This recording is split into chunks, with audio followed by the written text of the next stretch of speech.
It's volume 2, chapter 7.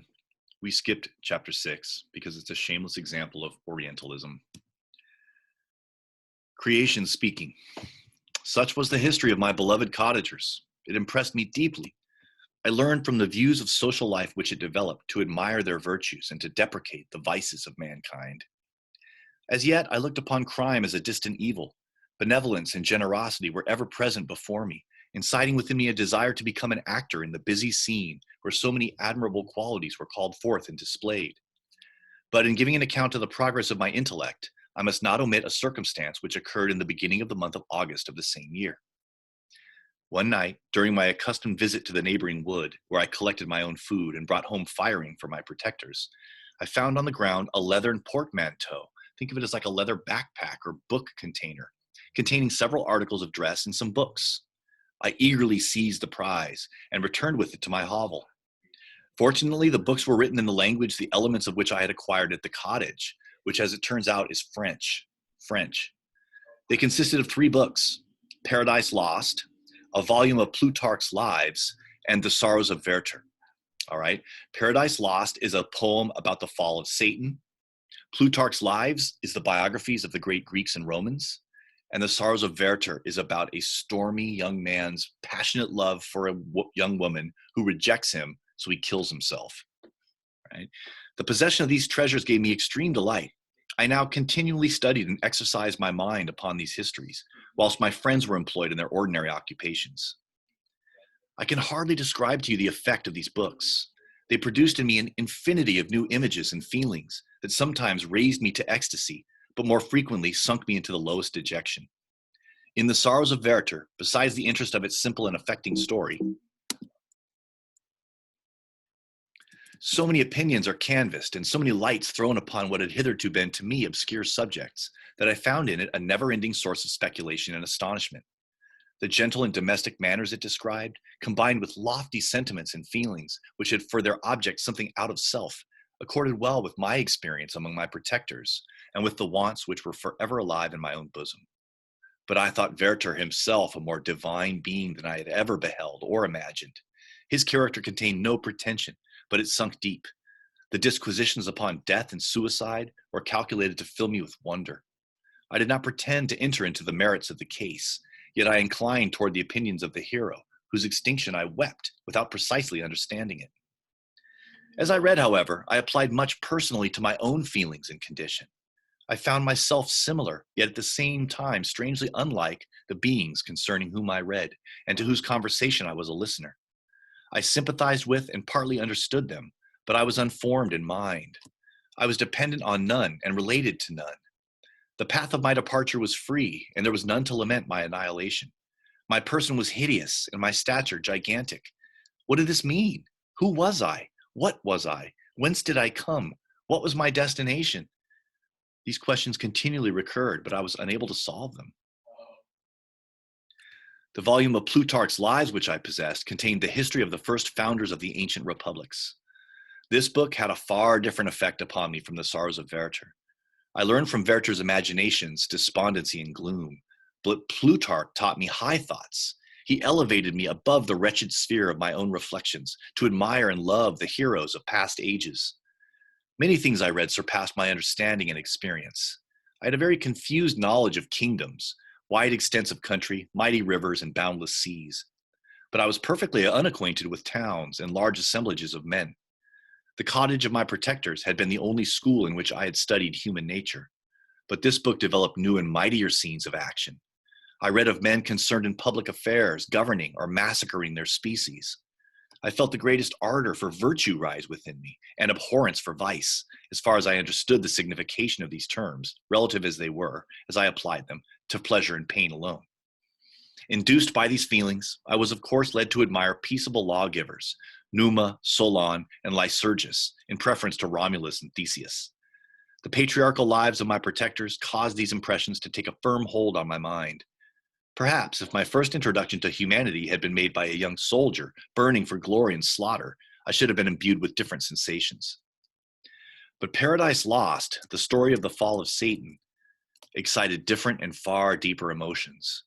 I read it, as I had read the other volumes which had fallen into my hands, as a true history. It moved every feeling of wonder and awe that the picture of an omnipotent God warring with his creatures was capable of exciting. I often referred the several situations, as their similarities struck me, to my own. Like Adam, I was created apparently united by no link to any other being in existence, but his state was far different from mine in every other respect. He had come forth from the hands of God, a perfect creature, happy and prosperous, guarded by the especial care of his Creator. He was allowed to converse with and acquire knowledge from beings of a superior nature, but I was wretched, helpless, and alone. Many times I considered Satan as the fitter emblem of my condition. For often, like him, when I viewed the bliss of my protectors, the bitter gall of envy rose within me. Another circumstance strengthened and confirmed these feelings. Soon after my arrival in the hovel, I discovered some papers in the pocket of the dress which I had taken from your laboratory. At first I had neglected them, but now that I was able to decipher the characters in which they were written, I began to study them with diligence. It was your journal of the 4 months that preceded my creation. He's talking to Frankenstein. You minutely described in these papers every step you took in the progress of your work. This history was mingled with accounts of domestic occurrences. You doubtless recollect these papers. Here they are. Everything is related in them which bears reference to my accursed origin. The whole detail of that series of disgusting circumstances which produced it is set in view. The minutest description of my odious and loathsome person is given in language which painted your own horrors and rendered mine ineffaceable. I sickened as I read. Hateful day when I received life, I exclaimed in agony. Cursed Creator, why did you form a monster so hideous that even you turned from me in disgust? God in pity made man beautiful and alluring after his own image, but my form is a filthy type of yours, more horrid from its very resemblance. Satan had his companions, fellow devils, to admire and encourage him, but I am solitary and detested.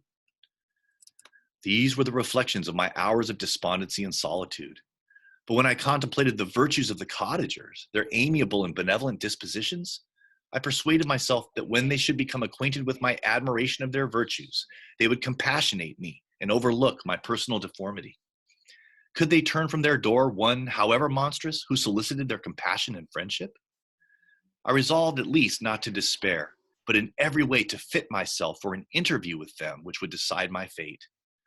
I postponed this attempt for some months longer, for the importance attached to its success inspired me with a dread lest I should fail.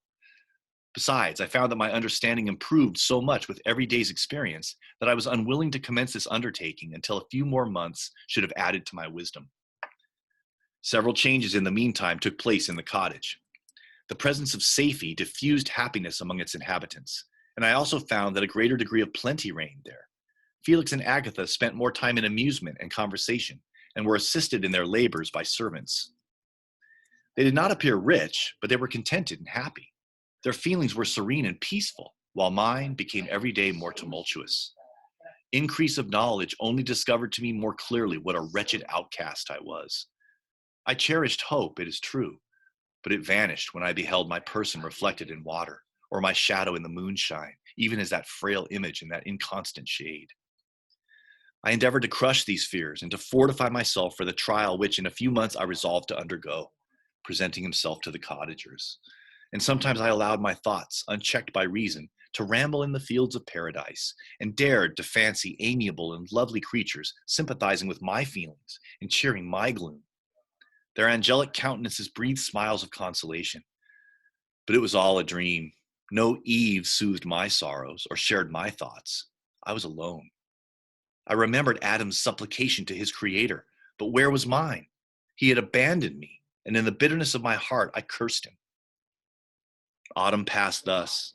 I saw with surprise and grief the leaves decay and fall, and nature again assumed the barren and bleak appearance it had worn when I first beheld the woods and the lovely moon.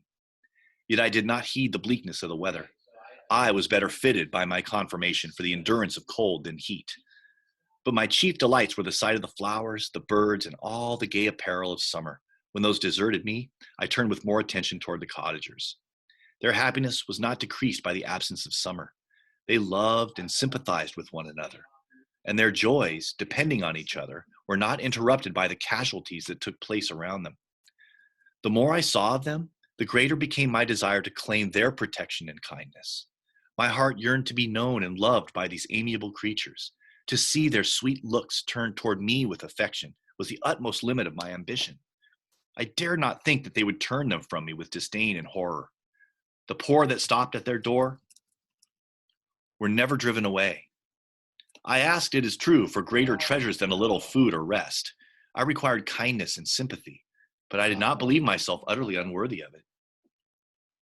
The winter advanced, and an entire revolution of the seasons had taken place since I awoke into life. My attention at this time was solely directed toward my plan of introducing myself into the cottage of my protectors. I revolved many projects, but that on which I finally fixed was to enter the dwelling when the blind old man should be alone. I had sagacity enough to discover that the unnatural hideousness of my person was the chief object of horror with those who had formerly beheld me. My voice, although harsh, had nothing terrible in it. I thought, therefore, that if, in the absence of his children, I could gain the goodwill and mediation of the old De Lacy, I might, by his means, be tolerated by my younger protectors, present himself to the blind old man, and make friends with him first. One day, when the sun shone on the red leaves that strewed the ground and diffused cheerfulness, although it denied warmth, Safie, Agatha, and Felix departed on a long country walk, and the old man, at his own desire, was left alone in the cottage. When his children had departed, he took up his guitar and played several mournful but sweet airs, more sweet and mournful than I had ever heard him play before. At first, his countenance was illuminated with pleasure, but as he continued, thoughtfulness and sadness succeeded. At length, laying aside the instrument, he sat absorbed in reflection. My heart beat quick. This was the hour and moment of trial, which would decide my hopes or realize my fears. The servants were gone to a neighboring fair. All was silent in and around the cottage. It was an excellent opportunity. Yet, when I proceeded to execute my plan, my limbs failed me and I sunk to the ground. Again I rose, and exerting all the firmness of which I was master, removed the planks which I had placed before my hovel to conceal my retreat. The fresh air revived me, and with renewed determination, I approached the door of their cottage. I knocked. "Who is there?" said the old man. "Come in." I entered. "Pardon this intrusion," said I. "I am a traveler in want of a little rest. You would greatly oblige me if you would allow me to remain a few minutes before the fire." "Enter," said De Lacy, "and I will try in what manner I can relieve your wants. But unfortunately my children are from home, and as I am blind, I am afraid I shall find it difficult to procure food for you." "Do not trouble yourself, my kind host," the creation says. "I have food. It is warmth and rest only that I need." I sat down, and a silence ensued. I knew that every minute was precious to me, yet I remained irresolute in what manner to commence the interview, when the old man addressed me. "By your language, stranger, I suppose you are my countrymen. Are you French?" "No," creation says, "but I was educated by a French family and understand that language only. I am now going to claim the protection of some friends whom I sincerely love and of whose favor I have some hopes." "Are these Germans?" "No, they are French," the creation says, "but let us change the subject.